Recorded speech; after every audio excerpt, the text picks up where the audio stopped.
वाराणसी में ऐतिहासिक क्षण, सांगवेद विद्यालय में आयोजित दंडक्रम पारायण करता अभिनंदन समारोह संपन्न। वेदमूर्ति देवव्रत महेश रेखे घनपाठी को मिला भव्य दंडक्रम विक्रमादित्य और शुक्ल यजुर्वेदलंकार सम्मान। काशी के इतिहास में पहली बार शुक्ल यजुर्वेद माध्यन्दिनी शाखा का संपूर्ण एकाकी कंठस्थ दंडक्रम पारायण संपन्न। कार्यक्रम में देश भर से आए मूर्धन्य विद्वानों और वेद प्रेमियों की अद्भुत उपस्थिति रही। समारोह को मिला श्रृंगेरी शंकराचार्य जी महाराज का आशीर्वाद। वातावरण रहा पूर्णतः वैदिक और दिव्य। वैदिक सम्राट श्री कृष्ण शास्त्री गोडसे की जन्म शताब्दी और कई दिवंगत महापुरुषों की स्मृति में आयोजन।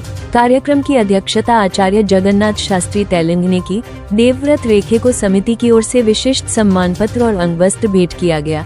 श्रुति स्मृति ज्ञान मंदिर वेद पाठशाला की ओर से नवरत्न जड़ित स्वर्ण कंकण और रजत मुकुट प्रदान। व्रत के पिता गुरु महेश चंद्रकांत रेखे, श्रोता देवेंद्र गधीका और संयोजक नीलेश जोशी का भी हुआ सम्मान।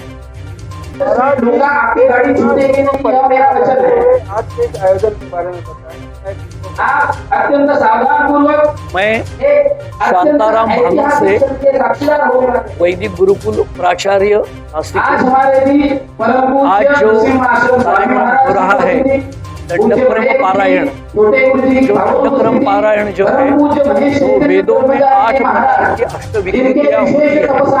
विकृतियां विशेष कृति जो वेदों की संरक्षण के लिए बताई जाती है और सुरक्षा हेतु यह परंपरा वैदिकों ने जीवित रखी है। श्री क्षेत्र काशी में 100 साल बहुत सारे वैदिक मंडली थी, इसमें अष्ट विकृतियों में पारंगत पारायण होते थे, लेकिन वह पारायण धीरे धीरे दुर्लभ होता गया और आज 100 साल के बाद श्री क्षेत्र काशी में शुक्ल यजुर्वेद माध्यन्दिनी शाखा का कंठस्थ दंडक्रम पारायण संपन्न हुआ और उस उपलक्ष्य में यह समारोह सांगवेद विद्यालय में बड़े धूमधाम से संपन्न होने जा रहा है, मतलब हुआ है। मैं मुझे महेश गुरु जी से प्रार्थना करूंगा। भाषा के संवर्धन की बातें हो रही है, कल महेश गुरु जी की जब देवव्रत का पारायण पूर्ण हुआ, वेद जो है मंत्रोहीन स्वरतो वर्णतो वा प्रयुक्तो न तमर्थमाह सवाक वज्रो यजमानम यथेंद्र शत्रु स्वरतोपराधात, ऐसा पाणिनि ऋषि ने व्याकरण के बारे में कहा।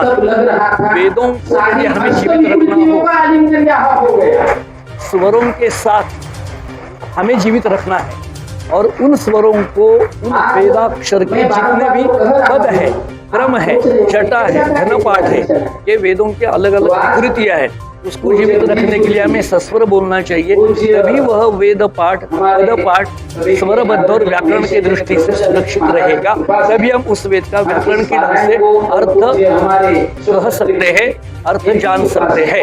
यदि मंत्रों का, स्वरों का अभाव हुआ और यह वैदिक परंपरा कंठस्थ की नष्ट हो जाती है तो उन मंत्रों को हम अर्थ नहीं कर सकेंगे।